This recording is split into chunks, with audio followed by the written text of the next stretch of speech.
What's going on, y'all? Mike C-Town here. Here with my second concert review. If you didn't have a chance to check out my review of the Boris show, I'll put the link down in that section there. Um, I'm glad you guys enjoyed that. So I decided I'll keep this shit going, man. Today I'm going to talk about the show I saw last week, which was Danny Brown and Kitty Pryde, or Kitty, whatever.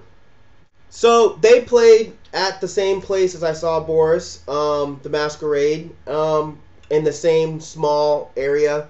So, like I told you guys before during the Boris review, I'm notorious for going to shows late, because I am just an asshole and I typically don't want to watch the openers. But I actually kind of wanted to see what Kitty Pryde's live show was going to be.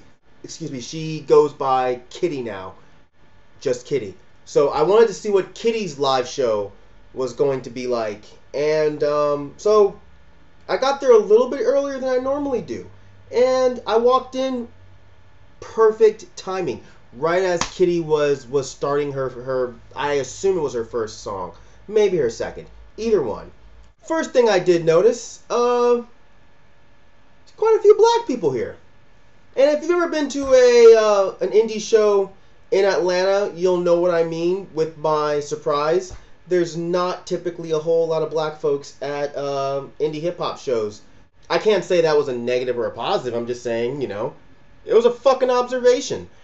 First thing I noticed with Kitty was the awesome Danzig shirt that she's wearing, which was fucking rad. Last time I hung out with a girl wearing a Danzig shirt was this chick I dated who was a cutter and into blood play. Don't fucking judge me.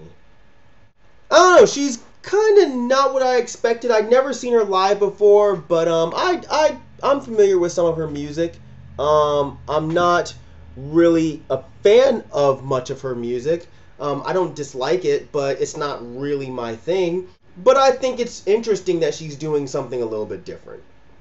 So I wasn't really sure what to expect of her live show. I had this idea in my head of this really immature, innocent, cute little girl rhyming about silly shit like MySpace and ponies and I don't know what else is really cute. Midgets. She threw me on my ass. The show at the beginning, she started off a little bit unsure of herself. It seemed like. I'm not sure if that was kind of like she wasn't really feeling the audience, or she wasn't really comfortable with the audience, or if she was expecting something else, or that could just be her gimmick. Granted, like I said, she was rocking the Danzig shirt, and she had these little tights on with little leather-looking bicycle shorts under it.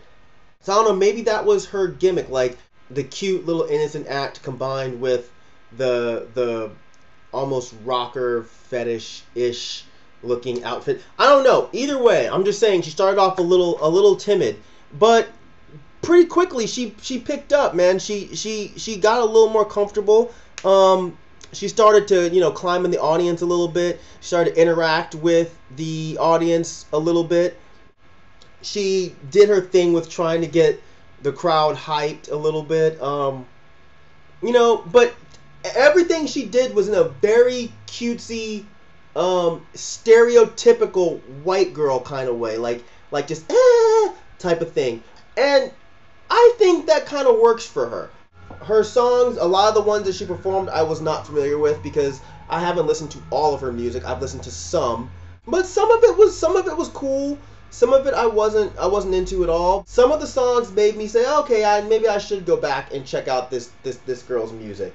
I haven't done that yet, but it's on my list of things to do. But after a few songs, I don't know, man, the show took a turn for the weird. She started to get a little seductive. I'm gonna make an assumption and say what she was drinking out of her cup was water. She seemed to get a lot more loose than she was before. she started to throw her leg up, you know, like this on the speakers. She started to crawl around, you know, ass up. Um, Started to be a little more flirtatious with the audience members. I don't know, man. I felt a little weird about this. You know, I started to get some of these pedophilic feelings. You know, and I had to kind of turn that shit off, man. I'm like, I could be her black uncle. You know, don't look at her like that. This is just not right. All in all, I feel like she did perform pretty well. She was very entertaining, and I think that she brought her act to life on stage. And I'll say it was definitely not what I expected to see from Kitty. I expected something completely different, and I'm kind of glad that she, you know, fucked my mind up a little bit. I'm not glad that she had me looking at her in a very inappropriate manner. I'm not going to say it was all my fault. I know everyone wants to blame the man for sexualizing things, but hey, you know, I'm not going to say it's all her fault. We're going to share the blame in this, Kitty. We're going to share the blame in this. You didn't have to crawl around with your ass all up in the air. You didn't have to do that shit. But at the same time, I guess I didn't have to look and say, her ass is in the air. But shit, her ass was in the air. So, hey, what am I going to do? What's a brother supposed to do? You know, she's out being this cutesy, silly rapper. I don't think she's concerned with everyone thinking that she's this crazy spitter. I don't think she's concerned with people saying, oh, she has this crazy dope flow. But what I can say is that out of the newer rappers that are coming out, especially female rappers, especially white female rappers, I think she's doing something pretty interesting, especially for being somebody so young. Who knows where her career is going to go? But again, her music is not my thing personally. I can see a lot of other people enjoying it. So, hey man, keep doing your shit, Kitty. I actually had a little fun with her. For those of you that follow me, you know Current 93 is my #1 favorite band. I am borderline obsessed with Mr. David Tibet. It came out not that long ago that David Tibet is her birth father. So I actually tweeted out to Austin 3 Creation something along the lines of, do you think me showing Kitty Pryde my Current 93 tattoo would convince her to hang out with me after the show? A complete joke, clearly. And she actually tweeted back something like, you know, whoa, you have my dad tatted? Or something. I don't know. I thought it was funny. I didn't actually get to show her my tattoo, but yeah, that's my Current 93 tattoo. For those of you that even give half of a fuck. After about, I don't know, 15 minutes or so, Danny Brown's DJ came out and spun some records, trying to get the crowd crunk. You know what I'm saying? I don't know half the music he was playing because I don't get crunk. You know, crunk is not one of my preferred adjectives. I don't know, after he felt the crowd was warmed up, Danny Brown came out. I'd seen Danny Brown before with Das Racist and Despot, and he was good, but with this show, it seemed like he had a little something extra. I'm not quite sure what it was, but if his energy level at the show that I saw him at previously was on like 6, he was definitely on 10 for this show. I'm not sure if it was just a matter of him doing multiple tours, and he's just gotten more comfortable with playing live. I don't know, because I mean, he's been around forever, so I would think that he'd already be comfortable playing live. And he didn't sound uncomfortable or seem uncomfortable before. It just seemed this time he was just on it. You know what I mean? His whole show was just fucking crazy. Sometimes I feel that rappers who are not part of a duo or do not have a crew with them, they need some kind of hype man, because a lot of times one person rhyming gets boring. I have to be honest, I didn't get that feeling from Danny Brown. He was all over the stage, holding it down entirely by himself. And it didn't even seem like it was a chore. It was effortless. Like, dude has crazy energy. He's able to connect with the crowd very easily. And he is spitting his ass off while doing so.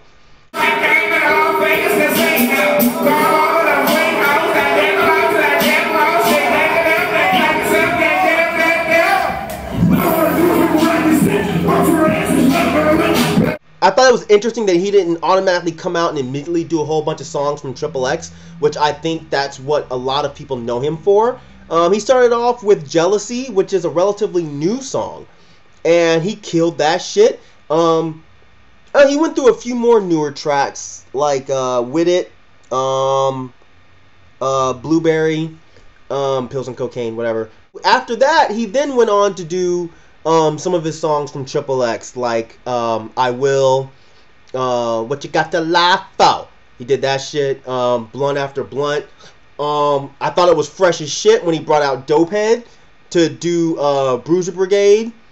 Probably one of the highlights for me for that show. I also thought it was dope as shit that he did Piss Test, because I fucking love that track, and I didn't expect him to do that live. I'll tell you one thing, man. Not only did my man Danny Brown bring out the black folks for the show, this motherfucker brought out the Ratchets. I looked away for half a second, man. When I looked back up, this fool had booty dancers on stage, man. Shaking that shit, twerking that shit.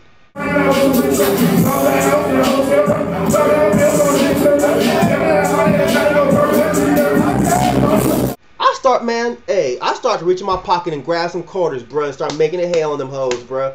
You know how we do. Making it hail on them hoes, man.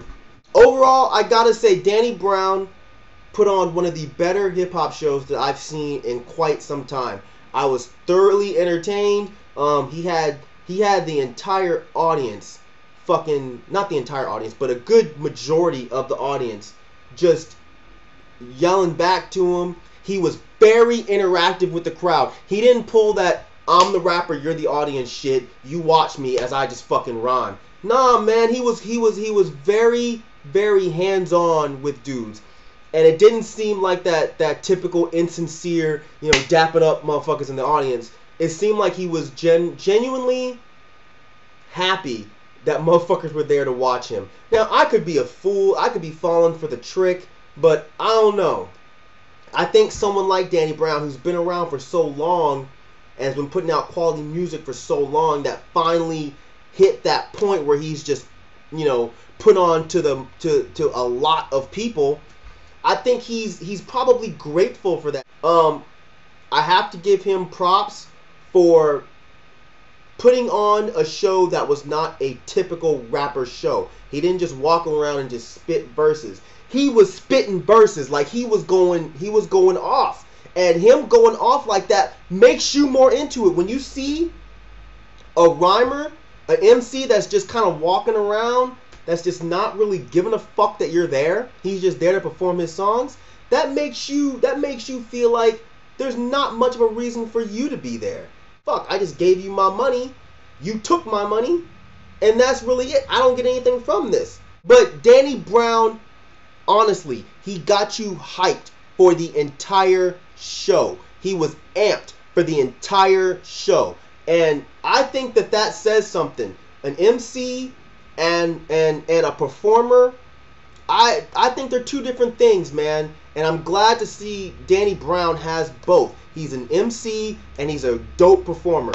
So if he's coming to your town, make sure you get off your ass and you go check him out, because he's gonna give you a crazy ass show. I'm not very easy to impress when it comes to seeing hip hop live concerts. I'm really not. Even though I'm a haterific dick, I think me saying this should hold a little bit of water, man. Take my word for it. I don't think you'll be disappointed. Overall, it was a great show. I'm glad I went. I hope he comes back again, and I hope you go check him out when he comes there. Hey, man, tell him Myke C-Town sent you, bruh. Alright? And that's it. As usual, thank you for living, thank you for loving, thank you for being you. And, yeah. Stay tuned for more of this shit. Alright, bruh. Peace, bitches.